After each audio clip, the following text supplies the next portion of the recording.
केंद्र में महाशिवरात्रि उत्सव के सबसे प्रतीक्षित पहलुओं में से एक है रुद्राक्ष मनकों की प्राण प्रतिष्ठा, जो आदि योगी की उपस्थिति में होती है। सन 2018 से सद्गुरु के मार्गदर्शन में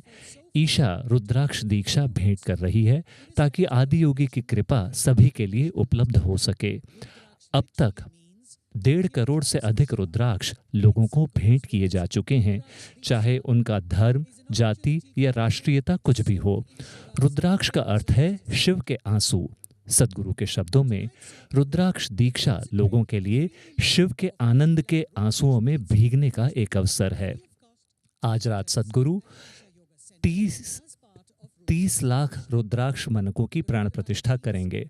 जिन्हें रुद्राक्ष दीक्षा के हिस्से के रूप में ईशा युग का केंद्र में आगंतुकों को मुफ्त में भेंट किया जाएगा। प्रतिष्ठित रुद्राक्ष माला पहनने से शरीर में मानसिक और शारीरिक संतुलन में सुधार होता है, ध्यान में सहायता मिलती है, आभा शुद्ध होती है और नकारात्मक ऊर्जा से सुरक्षा मिलती है।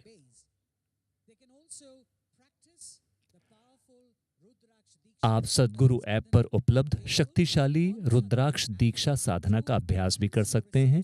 जिससे आप आदि योगी कृपा के प्रति अपनी ग्रहणशीलता बढ़ा सकते हैं।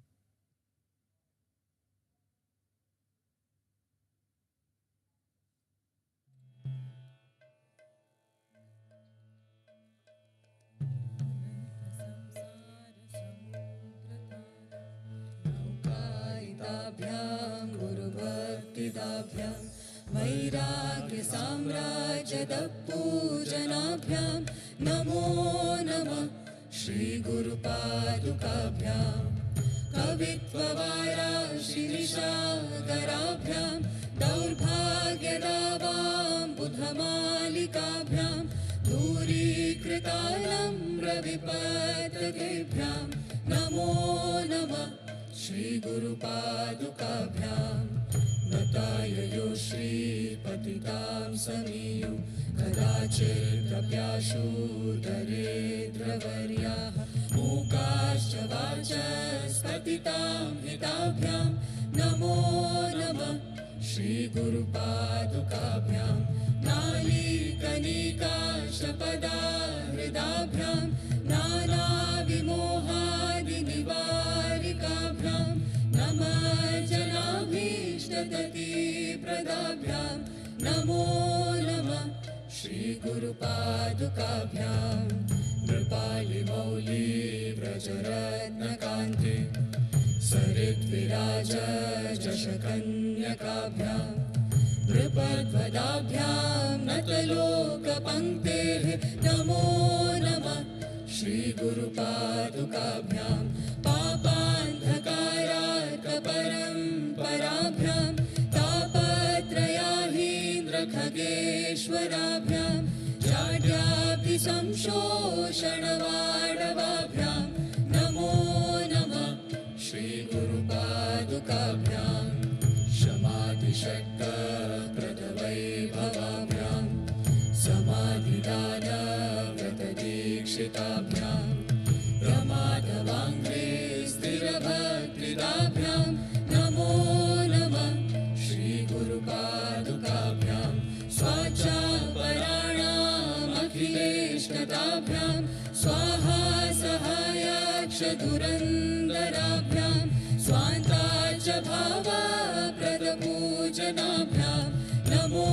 नमः श्रीगुरुपादुकाभ्यां कामादिसर्पाव्रजगारुडाभ्यां विवेकवैराग्यनिधिप्रदाभ्यां बोधप्रदाभ्यां धृतमोक्षताभ्यां नमो नमः श्रीगुरुपादुकाभ्याम् अनन्तसंसारसमुद्रतार